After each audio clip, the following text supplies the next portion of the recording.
Hoy es la continuación del anterior. Una de las complicaciones del síndrome ulceroso es la hemorragia digestiva alta. Se considera una hemorragia digestiva alta el sangrado del tubo digestivo proveniente de la parte superior del tubo digestivo, entre el esfínter esofágico superior y el ángulo de Treitz. Esto significa esófago, estómago y duodeno. Es una causa frecuente de internación y eventualmente conlleva riesgo de complicaciones fatales para el paciente si no se toman las medidas adecuadas. La incidencia de este cuadro pues aumenta dramáticamente con la edad. Esta gráfica nos muestra que a partir de los 60 años la gráfica se vuelve casi vertical.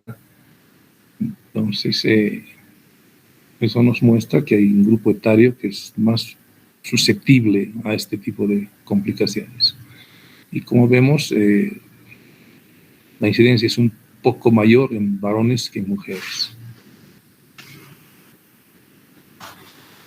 Y esto también lleva aparejado el riesgo de muerte, como decíamos. Entonces, el porcentaje, la tasa de mortalidad por hemorragia digestiva alta va aumentando a medida que pasa la edad del paciente.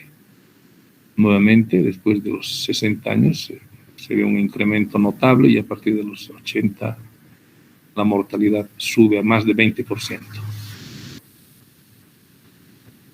¿Cómo se manifiesta la hemorragia digestiva alta? En general, los signos o los síntomas capitales de esta enfermedad son la hematemesis, que es el vómito con sangre, hema, sangre, emesis, vómito, vómito con sangre.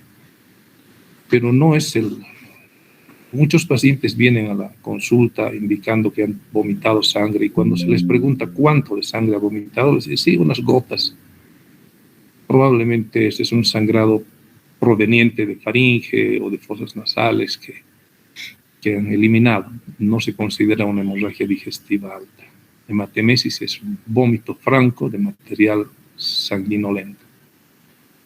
La melena es la deposición oscura con un olor muy característico, una deposición francamente negruzca, alquitranada, dicen algunos, que es la consecuencia del sangrado digestivo alto, y esta sangre en el transcurso a todo lo largo del intestino se ha metabolizado o ha sufrido transformaciones y se ha pigmentado de color oscuro. El síntoma que crea controversias y dificultades de diagnóstico es la hematoquesia. La hematoquesia es la presencia de heces rojo vinosas, o sea, es un rojo oscuro que podría ser proveniente del tubo digestivo alto con un tránsito rápido o proveniente del tubo digestivo bajo con un tránsito lento. Hay que tener mucho cuidado con este síntoma, la hematoquesia, presencia de deposiciones de un color rojo vinoso. Y luego están los síntomas más bien dependientes de la hipovolemia. La taquicardia, la hipotensión, la taquipnea como métodos compensadores a la falta de oxígeno causada por la disminución de los glóbulos rojos. Y la palidez en la piel y las mucosas. La etiología de la hemorragia digestiva alta es diversa. En primer lugar está la úlcera péptica, esta puede ser gástrica o duodenal. Sumadas las dos, ocupan el primer lugar como causa de hemorragia digestiva alta. Le sigue la gastritis erosiva, las varices esofágicas, los desgarros del tercio distal del esófago, tumores, malformaciones vasculares. Veremos algunos ejemplos de estos. Aquí tenemos una úlcera con un coágulo y sangrado activo resumante. Las varices esofágicas, como veremos después, consecuencia del síndrome de hipertensión portal, son potencialmente un riesgo de sangrado masivo puede causar la muerte del paciente si no se toman las medidas necesarias. Erosiones gástricas, esta es una gastritis erosiva. Verán, hay erosiones profundas, algunas con datos de haber sangrado. Tenemos otra erosión profunda. El desgazo de Mallory-Weiss, que es un desgazo en el tercio distal del esófago, en la proximidad de la unión gastroesofágica, causada por un aumento brusco de la presión intragástrica, generalmente causada por el esfuerzo del vómito. Es característico del cuadro de estos pacientes, ya que ellos indican casi siempre que luego de un exceso en la ingestión de comidas o bebidas comienzan a vomitar. Inicialmente los vómitos son de contenido alimentario, gástrico, y luego se hacen vómitos de contenido hemático. Tenemos una malformación vascular, esta es una telangiectasia. Hay enfermedades hereditarias como la telangiectasia hemorrágica que puede ser causa de sangrado. Un cuadro que siempre hay que tomar en cuenta como probable fuente de sangrado es el síndrome de Peutz-Jeghers. El síndrome de Peutz-Jeghers, síndrome caracterizado por la presencia de pólipos en el tubo digestivo y frecuentemente con máculas oscuras en los labios y en las encías. Esta es una lesión que muchas veces significa un desafío para los endoscopistas. Se la conoce como la lesión vascular de Laffoy. En realidad es una malformación vascular, es un vaso arterial muy superficial que eventualmente puede erosionarse y causar sangrados severos. El problema de esto es que muchas veces que el endoscopista hace el estudio, la malformación o la arteria sangrante se ha retraído y el endoscopista no encuentra el punto de sangrado. A veces es necesario hacer 2 y 3 veces endoscopía hasta encontrar el sitio de sangrado. Como dijimos, la causa principal de hemorragia digestiva alta está constituida por la úlcera péptica, duodenal y gástrica. Le siguen en frecuencia las varices esofágicas y el síndrome de Mallory-Weiss, y luego vienen las otras causas.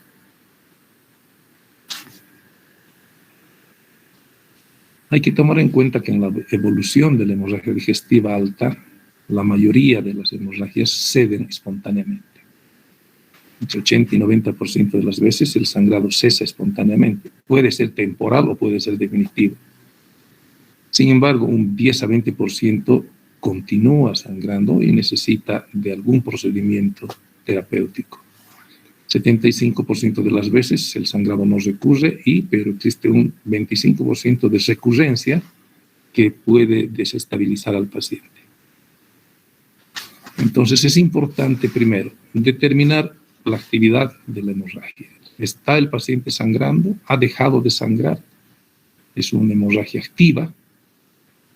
Hay que realizar una valoración hemodinámica exhaustiva, tomar signos vitales, presión, pulso, hacer una buena historia clínica para tratar de establecer la probable causa de este cuadro. Entonces, en la anamnesis, en el interrogatorio, habrá que investigar antecedentes personales, antecedentes de ingestión de alcohol, antecedentes de fumador, antecedente de haber estado tomando medicamentos gastrolesivos. Esto nos puede ayudar a determinar con alguna precisión la probable etiología del sangrado. Al examen físico debemos buscar causas de otras estigmas de otras enfermedades. Así tenemos problemas hemorragíparos. En la primera diapositiva nos muestra un paciente con un tapón nasal, seguramente para controlar un sangrado nasal.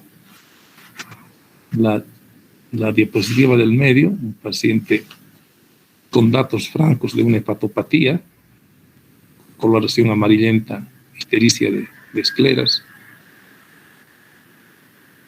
una piel hiperpigmentada, emplaquecida. Esta fotografía nos muestra un estigma característico de las hepatopatías crónicas, que es la ginecomastia, causada por una estimulación hormonal, porque las hormonas femeninas, los estrógenos que debieran haber sido metabolizados en el hígado no lo hacen, siguen circulando y pueden estimular el crecimiento de la glándula mamaria en los varones. Alteraciones hemorragíparas, aquí vemos equimosis extensas, que denotan una alteración en el proceso de coagulación. Otra manifestación importante en los pacientes hepatópatas es la acumulación del líquido en la cavidad abdominal, la ascitis, que está causada por un aumento de la presión hidrostática en el territorio esplácnico y una disminución de la presión coloidosmótica del plasma resultante de una disminución en la producción de albúmina en el hígado. Este es un paciente con una ascitis monstruosa. Podemos ver claramente la circulación colateral, una protrusión del ombligo a causa del aumento de la presión intraabdominal. Hay signos evidentes de que estos pacientes tienen una hepatopatía y probablemente el sangrado sea debido a una ruptura de las varices esofágicas. Hay que tomar en cuenta algunos factores que conllevan riesgo en los pacientes con hemorragia digestiva. Un sangrado severo que condicione choque o que requiera de múltiples transfusiones nos indica que es un paciente de alto riesgo. Como habíamos visto, la morbimortalidad por hemorragia digestiva aumenta con la edad. Existen también la posibilidad de que haya enfermedades coexistentes que puedan causar inestabilidad hemodinámica o biológica en el paciente, como la cirrosis hepática, la insuficiencia renal, la diabetes, alteraciones hemorragíparas. Hay muchas enfermedades congénitas que pueden causar alteraciones en la coagulación. El uso prolongado y abusivo de antiinflamatorios no esteroideos. Se dice que las hemorragias en los pacientes hospitalizados suelen ser habitualmente más graves que los sangrados de pacientes ambulatorios. Y finalmente, a la endoscopía, el encontrar estigmas de hemorragia reciente. ¿Qué debemos hacer con un paciente con una hemorragia digestiva? Como dijimos, el porcentaje importante son autolimitados, pero en algunos no. Entonces debemos tener listas vías venosas para eventualmente reponer la volemia, ya sea con líquidos, coloides, cristaloides o sangre en algunos casos. Iniciar un tratamiento farmacológico. Habitualmente usamos inhibidores de la bomba de protones, antiácidos, protectores de mucosa como el sucralfato. Inmediatamente solicitar laboratorios de urgencia. Laboratorios de urgencia, pues un hemograma para establecer el grado de sangrado de acuerdo al resultado de la hemoglobina y el hematocrito, y grupo sanguíneo para eventualmente someter al paciente a alguna transfusión. Hay que reponer, como dijimos, la volemia, ya sea con cristaloides, coloides o sangre. La necesidad de la sonda nasogástrica se ha visto últimamente en discusión. Se ha puesto en discusión la utilidad de la sonda nasogástrica. Hace muchos años, pues, en mi época de formación, era obligatorio poner una sonda nasogástrica a un paciente con sangrado digestivo porque formaba, según en esa época se entendía que podía formar parte del tratamiento. Se hacían lavados con distintas sustancias o se hacían lavados con agua fría en un intento de producir hemostasia. Actualmente la sonda nasogástrica se la considera útil solamente para lavar el contenido gástrico y preparar al paciente para realizar una endoscopía de urgencia. Es prudente no dar alimentación al paciente, alimentación por boca, hasta haber demostrado que el sangrado ha cesado, ya que la presencia de alimentos podría eventualmente perjudicar a la endoscopía. Y pues, en hemorragia digestiva severa hay que tomar por previsiones, inclusive la necesidad de hospitalizar al paciente en una unidad de terapia intensiva. Los laboratorios, bueno, el laboratorio de urgencia, como dijimos, hemograma, grupo sanguíneo, recuento plaquetario, pruebas de coagulación, pruebas de función hepática, la creatinina y el nitrógeno ureico para establecer el grado de función del riñón. No vaya a ser que nuestro paciente esté haciendo una insuficiencia renal causada por la hipovolemia, determinar la cuantificación de electrolitos, de gases, y como dijimos, realizar pruebas de función hepática para eventualmente considerar si el paciente tiene o no una hepatopatía crónica.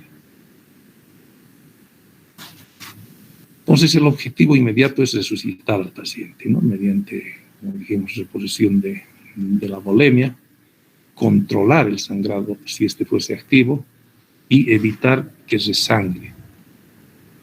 Entonces, métodos diagnósticos, habíamos ya hablado del uso de la radiología en el anterior tema, que en la última temporada ha venido disminuyendo su importancia.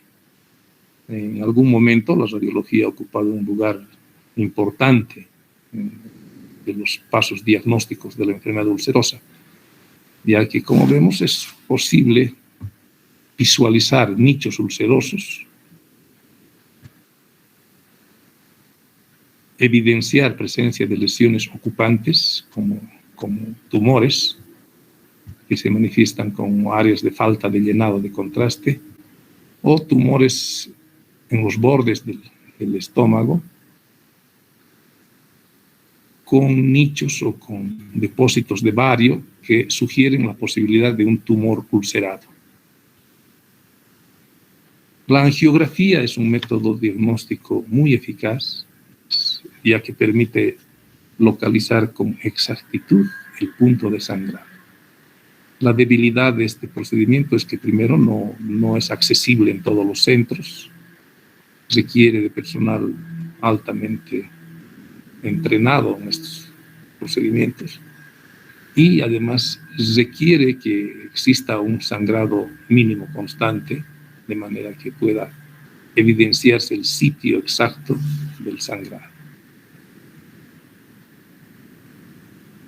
El gold estándar en el diagnóstico de lesiones sangrantes lo constituye la endoscopía digestiva. Endoscopía que consiste en introducir un endoscopio por la boca que nos permita visualizar directamente el interior del tubo digestivo, localizar las lesiones y valorar el estado de estas.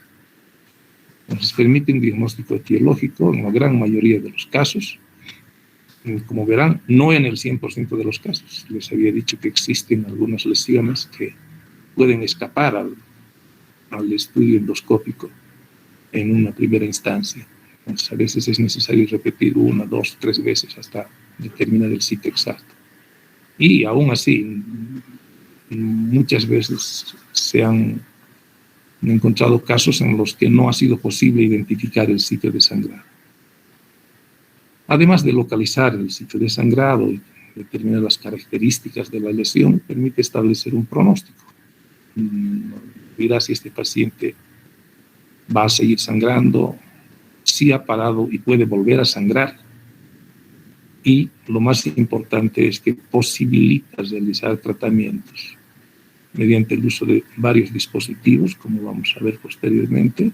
Podemos cohibir las hemorragias. Entonces, para establecer el pronóstico de las lesiones sangrantes, la úlcera sangrante, se ha considerado la clasificación de Forrest. Entonces tenemos el estadio 1A, que constituye una lesión con un sangrado activo, una lesión con un sangrado a chorro. La úlcera Forrest 1B, que es un sangrado activo, pero es un sangrado resumante, no es un sangrado a chorro. Algunos describen como sangrado babeante, no me gusta mucho ese término, prefiero decir sangrado resumante por los bordes del coágulo. Foses 2, foses 2A, en las que podemos encontrar el nicho ulceroso y un vaso visible, aunque no sangrante. Foses 2B, en el que podemos ver el nicho ulceroso con un coágulo firmemente adherido.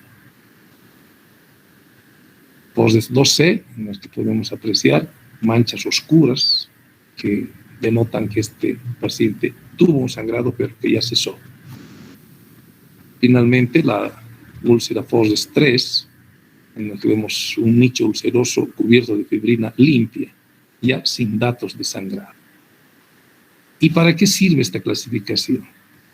Esta clasificación se la utiliza para establecer la posibilidad de resangrado en pacientes en los que no se realice algún tratamiento terapéutico. Entonces, como vemos, la úlcera Foses 1A tiene 75% de probabilidades de resangrado.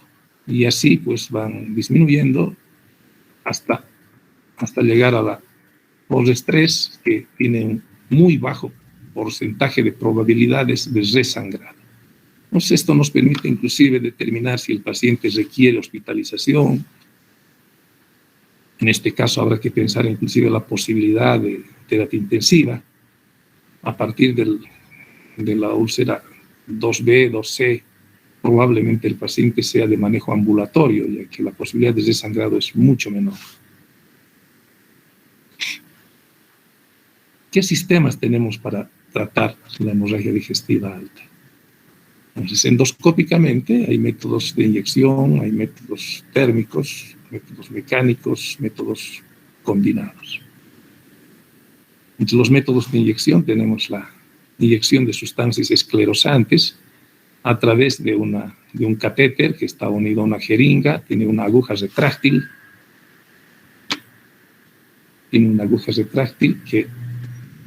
a través de la cual podemos inyectar sustancias esclerosantes a nivel del punto sangrante, con un porcentaje de éxito muy alto.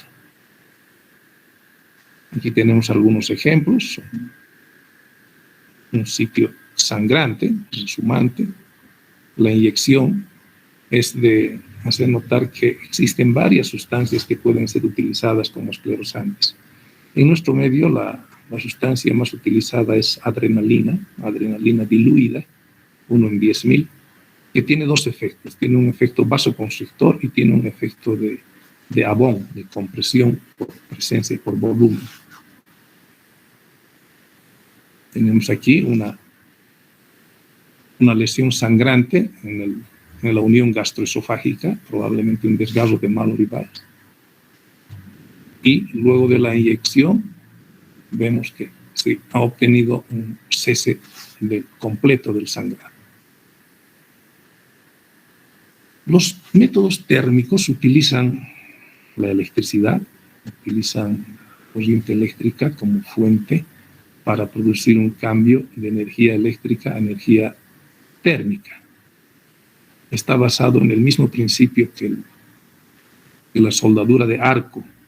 Si recuerdan, en la soldadura de arco hay una placa que hace tierra y el soldador tiene un electrodo, y en el lugar en el que vaya a hacer contacto con el equipo, pues va a producirse un arco eléctrico que va a causar un aumento de la temperatura, produciendo soldadura. En este caso, utilizamos este mismo efecto para producir un efecto de coagulación por aumento de la temperatura. Entonces tenemos la coagulación monopolar, que es el ejemplo que vimos del arco, de la soldadura de arco. La coagulación bipolar, que no requiere la placa de tierra, es decir, tiene los dos polos en el mismo catéter, es mucho más precisa y no quema en profundidad. La cápsula caliente y un último avance es la aplicación de argón plasma. Entonces, entre los métodos térmicos tenemos la cápsula caliente. Aquí vemos un sangrado a chorro, un sangrado arterial, la aplicación de la sonda caliente y el efecto de coagulación, que ha conseguido coagular el vaso y cesar la hemorragia. Otro ejemplo, utilizando ya la electrocoagulación, una aplicación monopolar. Tenemos aquí un área sangrante, aplicación del electrocauterio y el resultado final con cese del sangrado.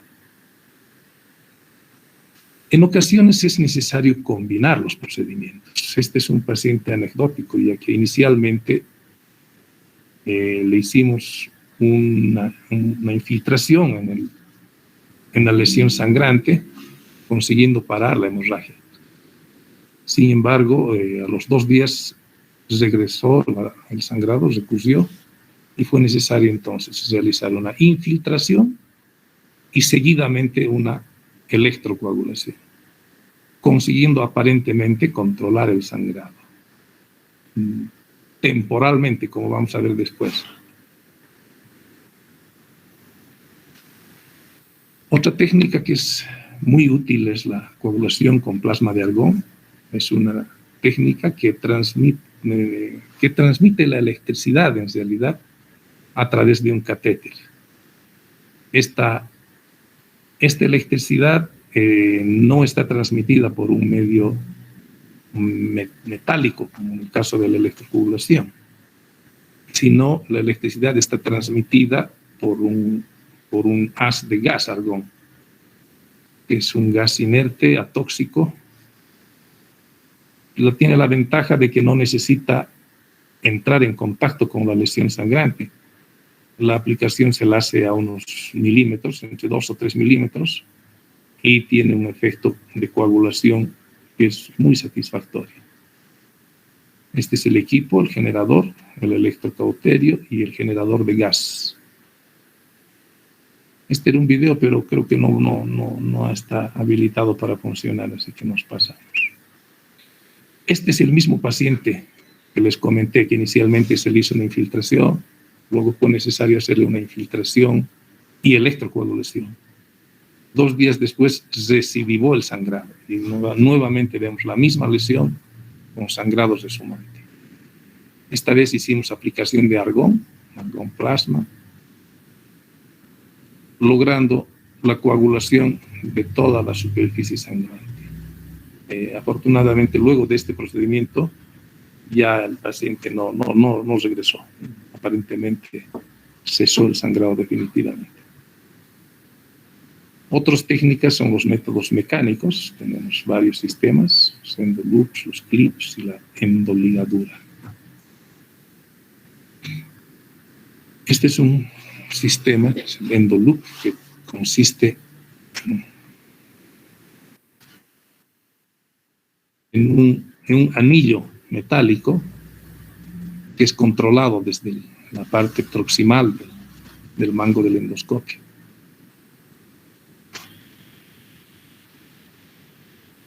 El extremo del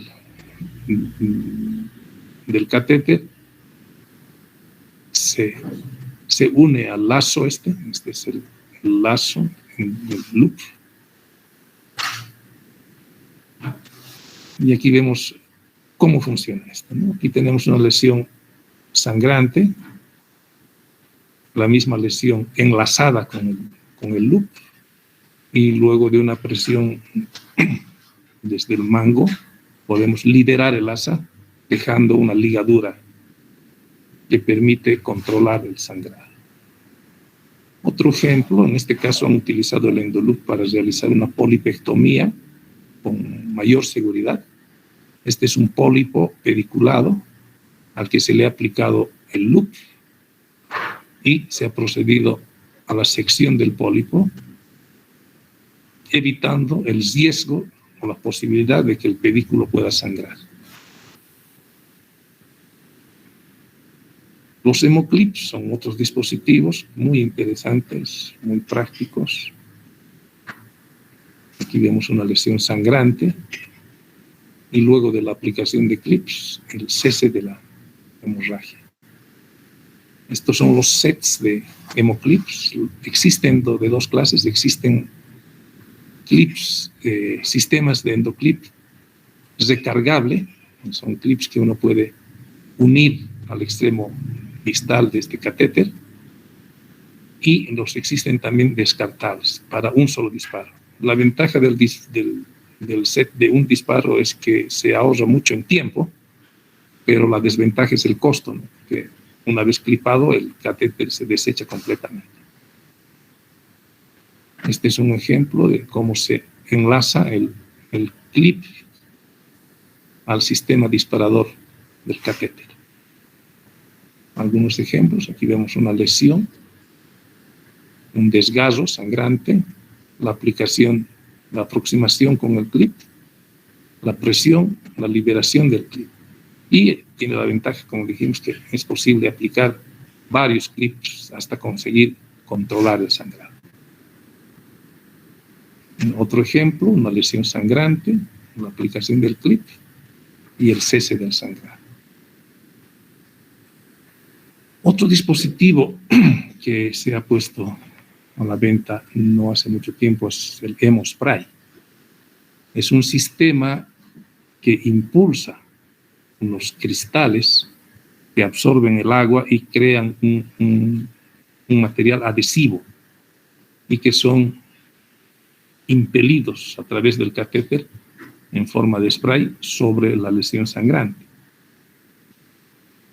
Entonces, la lesión sangrante, el producto que causa al absorber agua, produce una sustancia adhesiva que se adhiere firmemente a la lesión sangrante, permitiendo que se produzcan los fenómenos de coagulación naturales por debajo. Aquí un ejemplo de una lesión sangrante activa, la aplicación del Hemospray. Desafortunadamente este dispositivo no está disponible en nuestro medio, probablemente por su costo, ¿no? Cada aplicación aproximadamente sale como $500.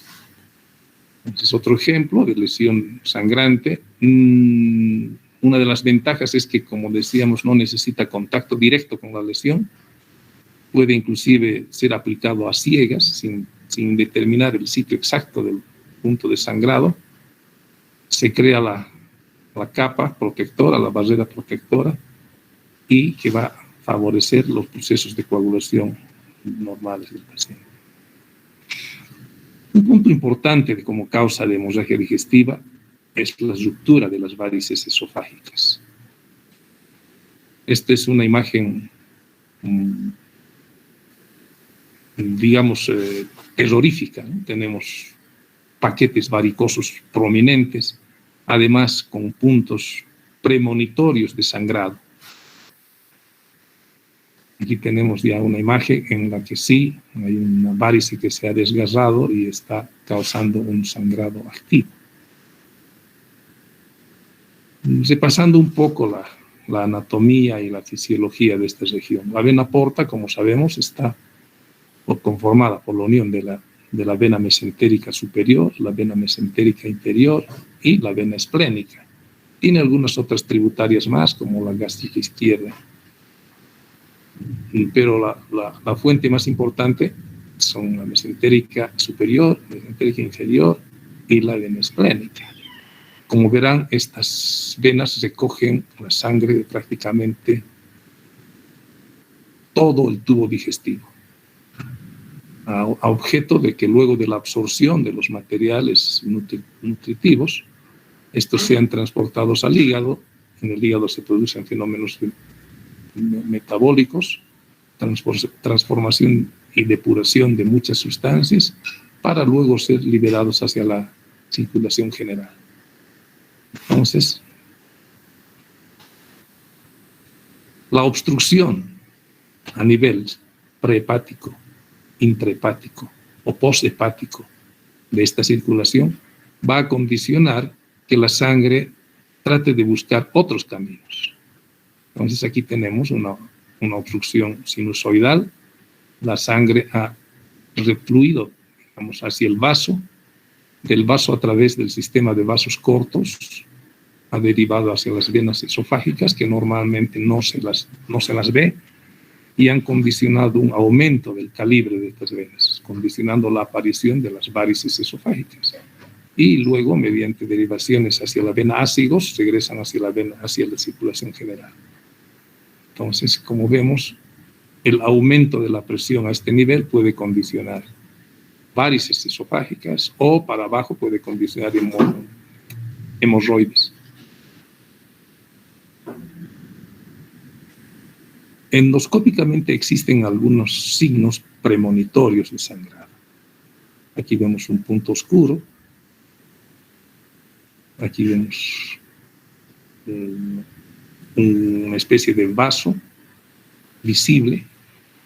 Aquí vemos ya un punto que está comenzando a sangrar. ¿Qué hacer con estos pacientes? Inicialmente, pues se puede comenzar con un tratamiento farmacológico. Existen medicamentos que pueden disminuir la presión esplácnica. En nuestro medio, lo que más a mano tenemos es el octreotide, un análogo de la somatostatina, y últimamente en el comercio ya existe la terlipresina, que tiene el mismo objetivo. Un método de hemostasia en el sangrado por varices es el uso del balón de Sengstaken.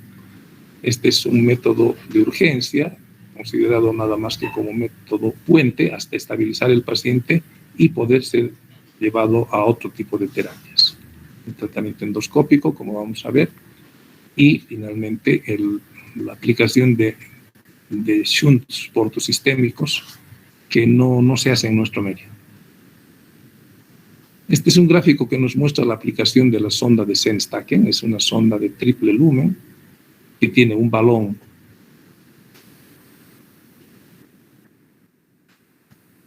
gástrico y un balón esofágico. Obviamente se introduce la sonda desinflada.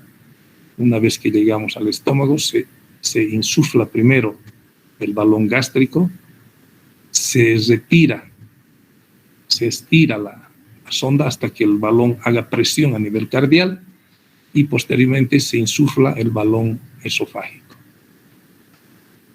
El porcentaje de éxito con el uso de esto es bastante bueno. Sin embargo, no podemos dejar al paciente indefinidamente con este balón. Entonces, este balón solamente puede estar insuflado de entre 24 y 48 horas, porque si no podría producir lesiones por isquemia severas en el esófago.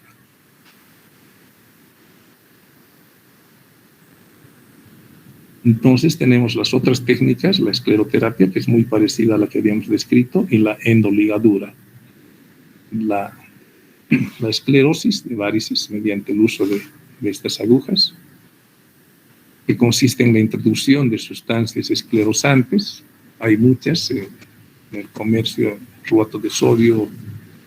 Sin embargo, por cuestiones de costos, han visto que el uso de ciertas sustancias hipertónicas, como la glucosa hipertónica o el suelo salino hipertónico, inyectados en estos vasos pueden producir esclerosis. En nuestro medio, el método más utilizado es la inyección de alcohol absoluto. El alcohol absoluto produce inmediatamente una reacción química y puede producir fibrosis de la pared de la vena. Un ejemplo de cómo se realiza la esclerosis: este es el punto sangrante en una vena, la aplicación del esclerosante y el resultado final. En la técnica de la esclerosis se la ha utilizado por mucho tiempo, sin embargo, a pesar de ser muy efectiva, no está exenta de riesgos. Tiene riesgos que pueden ir desde la necrosis por aplicación excesiva del producto hasta la aparición de áreas estenóticas como resultado de los fenómenos fibróticos causados por la irritación química. Entonces, basados en la técnica de ligadura de hemorroides, a alguien se le ocurrió hacer esa misma técnica, pero transpolándola hacia el tracto digestivo alto. La técnica consiste en aplicar unas bandas de goma. Estas bandas de goma están montadas en un cilindro. Estas bandas de goma tienen una cuerdita que tiene unos nudos que van liberando progresivamente una a una estas bandas, de acuerdo a la presión que se ejerza con esta rueda de control. Entonces, la técnica consiste en introducir el endoscopio con el capuchón, con las banditas, llegar hasta la varice, aspirar a través del canal de aspiración del endoscopio de tal manera que la varice se introduzca dentro del capuchón, y una vez que tengamos la varice introducida en el capuchón, mediante, como dijimos, el uso del tornillo, de la manivela, liberar la bandita. Entonces aquí vemos una varice con una banda en la raíz. Es posible realizar varias ligaduras de varios paquetes. Como vemos aquí, 1, 2, 3 paquetes varicosos ligados. Estas ligaduras pueden permanecer entre 48 y 72 horas, luego se produce un fenómeno de necrosis y se derrama la banda. Aquí tenemos un sangrado activo, la aplicación de la banda y un control 72 horas después, en el que ya se ha producido un fenómeno de fibrosis en la base, en la raíz de la varice, y posteriormente seguramente caída de la ligadura.